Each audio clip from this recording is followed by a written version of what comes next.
Hey guys, this is Joy. I am back again with another video.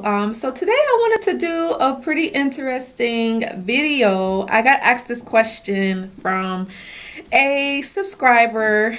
They wanted to know what makes Live Narc Free different from other life coaches, and I thought this is a pretty good question to ask. I definitely wanted to answer it. So one of the things about Live Narc Free is I'm very authentic kind of person. I speak from my own experience of the relationships that I've had in my past, especially when it comes to dealing with the narcissist.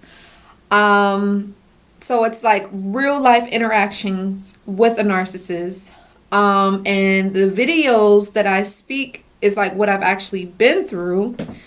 Another thing is I also challenge the individual or person that I'm coaching is I challenge them to not just look at the narcissist, but to look at themselves. I saw 111 on the clock.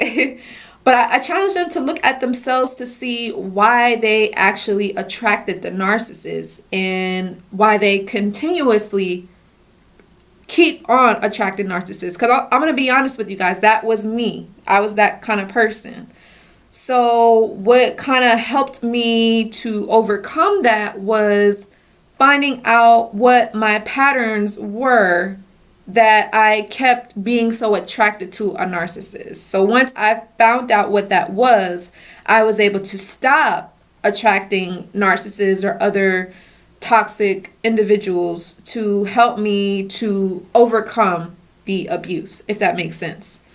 So that meant doing the inner work and healing. So I had to look at my past. And this is exactly what I do with my clients. I tell them, I say, okay, so what was the relationship between you and your parents? What was that like? Was it toxic? Was it dysfunctional? Was it unhealthy? We'll look at that and we'll see, does your parents remind you of the narc? So when we look at that, then, we can say, okay, so do you need to have a conversation with your parents? Do you need to ask your mom or your dad why, their relationship didn't turn out well? Or do you need to say something to your mom or your dad? Meaning, do you need to say like, hey, I felt this kind of way when I was growing up and I didn't really appreciate that. Not really pointing the finger at your parents, but kind of getting some, some clarity or just some like information on like why you had that kind of relationship with your parents, whether if you had one or not, you know what I mean? Kind of looking at that. And then eventually, once you have that talk, forgive them, forgive yourself, and then take it back. Go back to the relationship that you had with your narc, whether male or female, and then whether you have that privilege of, having that conversation with them and saying, hey, I forgive you, or if you just forgive them on your own, it is what it is. That's the kind of how I usually do my coaching. I kind of have you look at your past, or, let's say you had a good relationship with your parents, so none of that had anything to do with anything. So we'll look at your patterns in your relationship. Are you unable to receive love? Do you feel uncomfortable with someone really, really wants to get to know you?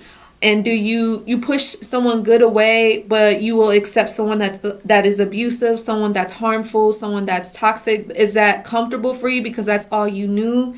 That's literally like what I coach people on, like to get clear on that, so that way you can stop having that pattern. I know it might be uncomfortable, but that's really the breakthrough that you need to have in order for you to have a better and a happier and a healthier relationship. Does that make sense, you guys? Let me know in the comment section.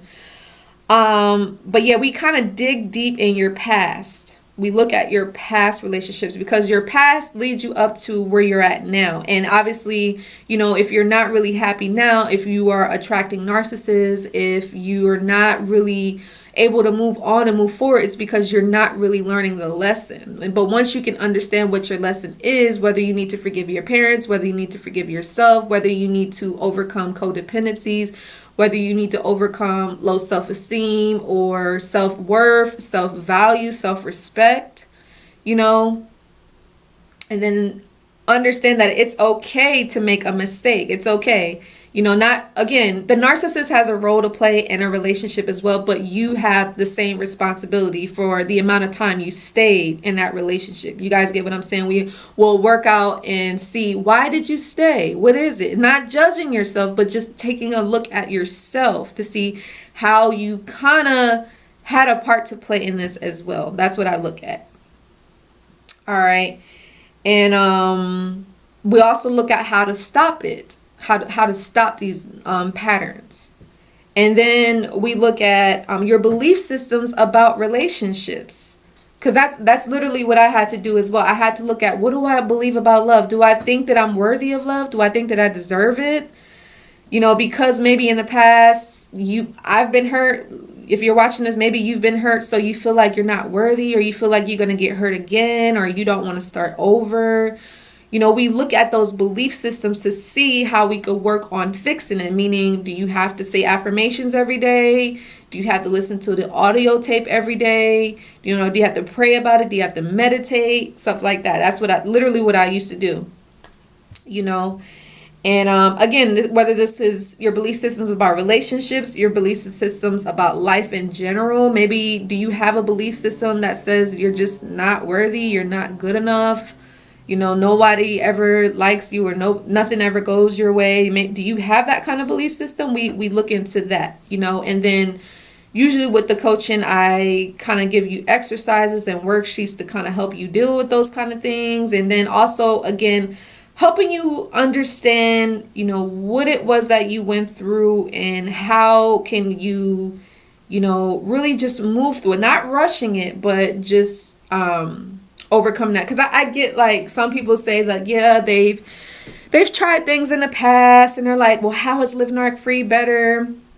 It's just my methodology, meaning just like how I go about it. I look at where you came from, your patterns that you previously had, or what you currently have now, and then we work on how to stop having those patterns, removing those patterns from your mindset, and learning to open up again, learning to,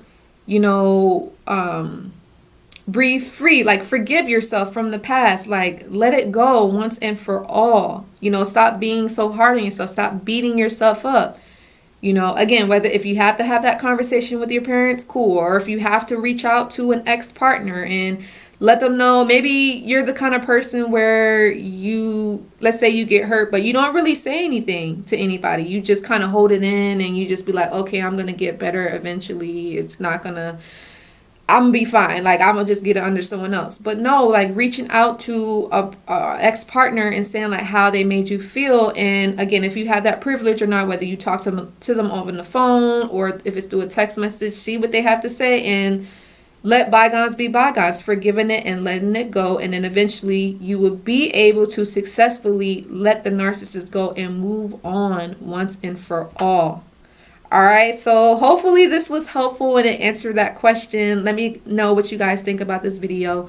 But yeah, that's the message that I have for you guys today. Love you guys so much. If you guys do want to work with me one-on-one, please feel free to reach out to me. You can visit my website at livenarcfree.com, or you can email me livenarcfree9@gmail.com. I love to hear from you guys, and I will see you all in the next video. Bye guys.